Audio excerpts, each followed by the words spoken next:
క్రీస్తునందు ప్రేమైన సహోదరి సహోదరులకు యేసుక్రీస్తు నామములో శుభములు. దేవుని యొక్క నూతనమైన కృప మీకు కలుగునుగాక. ఈరోజు దేవుడు మనకిచ్చిన మాట యోహాను సువార్త 6వ అధ్యాయము 10వ వచనం. యేసు జనులను కూర్చుండబెట్టుడని చెప్పాను. ఆ చోట చాలా పచ్చిక ఉండెను గనుక లెక్కకు ఇంచుమించు 5,000 మంది పురుషులు కూర్చుండిరి. ఈ మాటలు మనం యోహాను సువార్తలో చూస్తాము. ఈ యొక్క ఆ సందర్భము మనకందరికీ సుపరిచితమైన సందర్భం. ప్రతి సువార్తలో కూడా ఈ సందర్భం ఉంది. ఎప్పుడైతే యేసుప్రభువు వారు తను సువార్త ప్రకటిస్తూ సంచరించుచున్న దినాలలో అనేక మంది జనులు వచ్చేవారన్నమాట.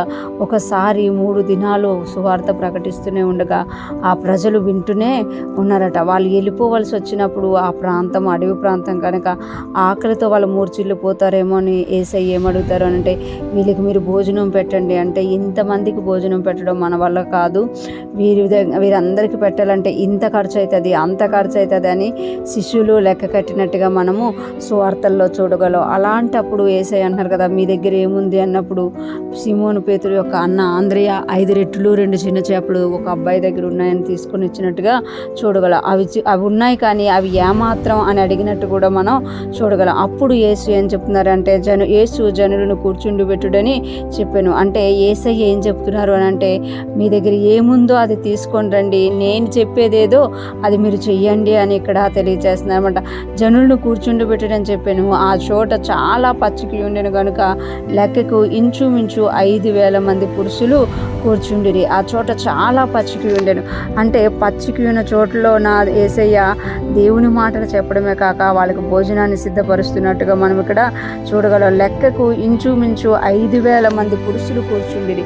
అంటే 5,000 మంది పురుషులు ఆ స్థలంలోకి వచ్చారు. వారందరూ కూడా ఆ పచ్చిక మీద కూర్చొని ఉన్నారంట. ఒకసారి ఊహించుకుంటే 5,000 మంది ఒకటేసారి పచ్చిక మీద పురుషులు కూర్చుని ఉన్నారు అని అంటే ఎంత పెద్ద క్రౌడో చూడండి.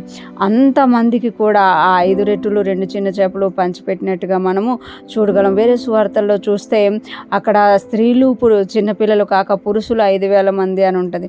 అంటే అందరూ కూర్చొని తృప్తిగా తిన్నట్టుగా మనం ఈ యొక్క భాగంలో చూడగలమాట. అందరూ తిని తృప్తి పొందిన తర్వాత మిగిలిన రొట్టెలు గంపలకి ఎత్తినట్టుగా కూడా మనం చూడగలం అనమాట. ఈరోజు ఫ్రెష్ మన్నా వింటున్న ప్రతి ఒక్కరూ జ్ఞాపకం చేసుకోవాలి. ఏదైతే మన దగ్గర ఉందో అది మనం యేసయ్య దగ్గరికి తీసుకురావాలి.